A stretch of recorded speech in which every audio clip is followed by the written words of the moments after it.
The healtech quickshifter. See what this is like under serious umphage.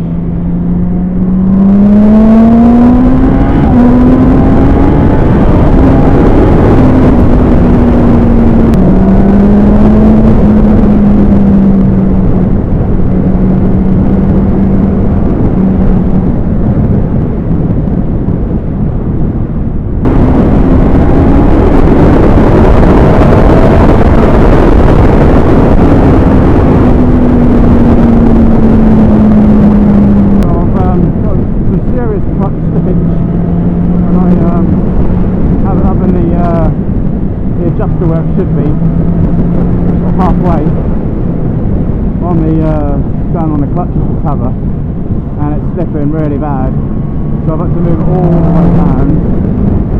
So the biting point is right at the bottom of the handle grip, so to keep maximum pressure on the plates. So that will be replaced after Scotland, which is in 3 weeks time. So yeah, I've fitted the healtech quickshifter easy. It was a bit of a bastard job, particularly on these R1s. The cylinder head on these bikes very far forward. So where you look at most other inline fours, your actual cylinder head is literally in the middle of the frame. So it sort of can be a little bit easier to get to the coil packs. Whereas with this one, the cylinder head is quite far forward, so the coil packs are actually more behind the radiator than inside the frame. So I had to take the airbox off, and there's a plate, a triangular plate above the cylinder head, which I had to pop off as well, but it doesn't give you any access to the inner coil packs. It was really useless. So I'd watched a video on someone fitting QSE's quick shifters from healtech on a Yamaha FZ1, which is basically the same engine, and luckily for him, being a naked bike, he didn't have to worry about all the fairings, but what he had to do was to drop the radiator, so to push it away to get access to him, and that's exactly what I had to do. Both side panels of the fairings had to come off, the air intakes had to come off, and that's what I had to do to gain access to the coil packs.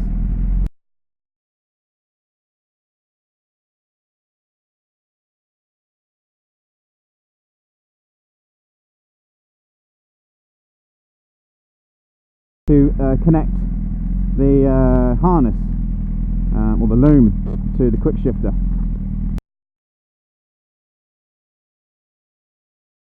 So I had to do that, no choice. That was the hardest part, that took the longest time. I've had a bad back and I was doing it all inside my flat. Cut it for you. And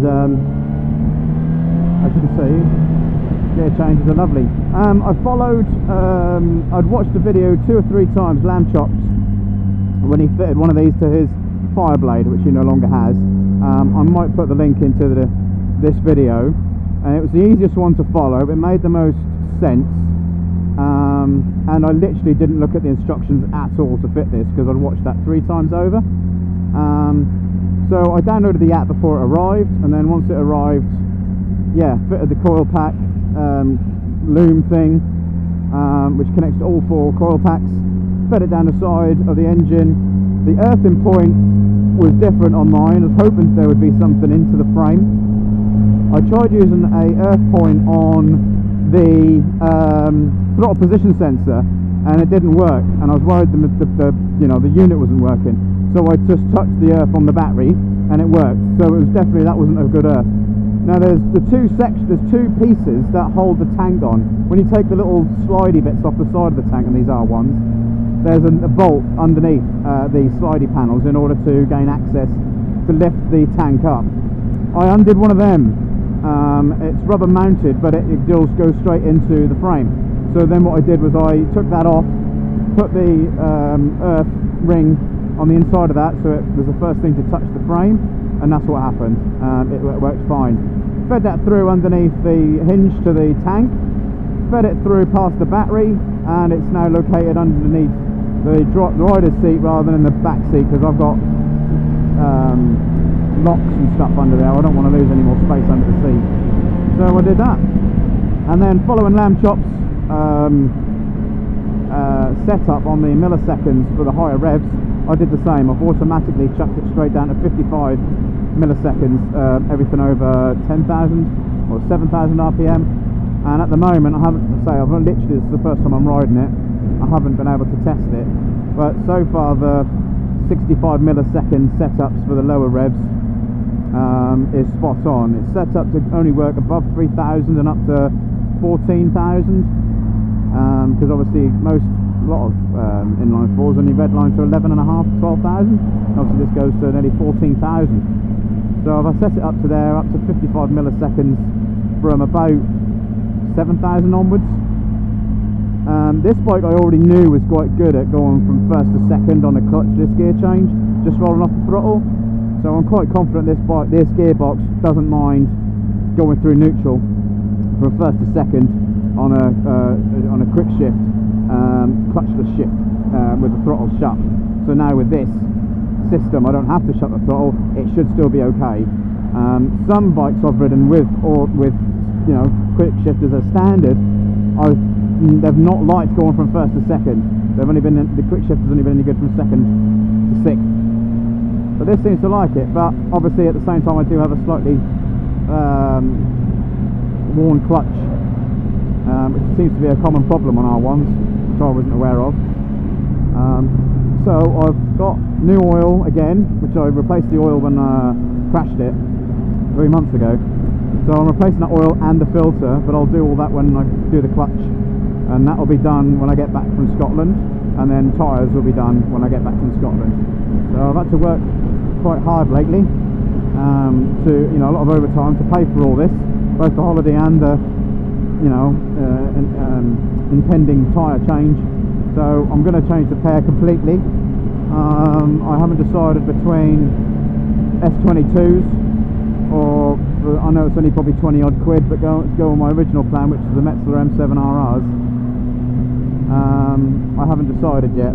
I like the idea of the Metzlers because they're TT inspired, but I would probably rather go for the Bridgestones because they're so more modern. But I'll have to get a quote for the M7 RRs and see what the price is compared to the S22s. So yeah, so the clutch, everyone's ranting saying get OEM. Not quite sure why, if they just keep slipping all the while. So I'm going with an EBC.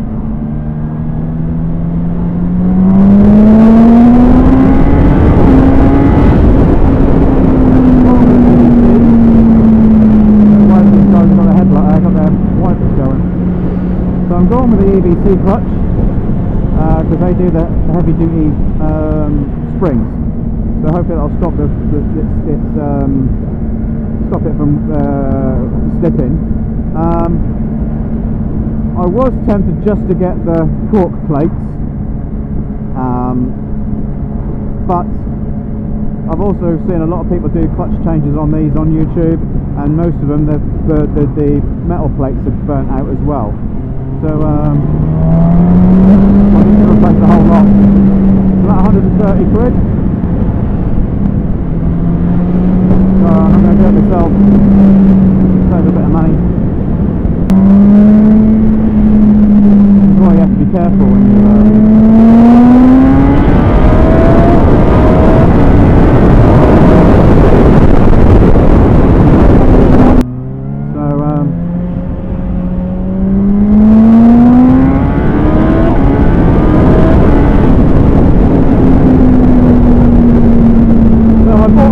to the present, so I think that's alright when I'm set forward.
indicators aren't working. Oh no! What you done?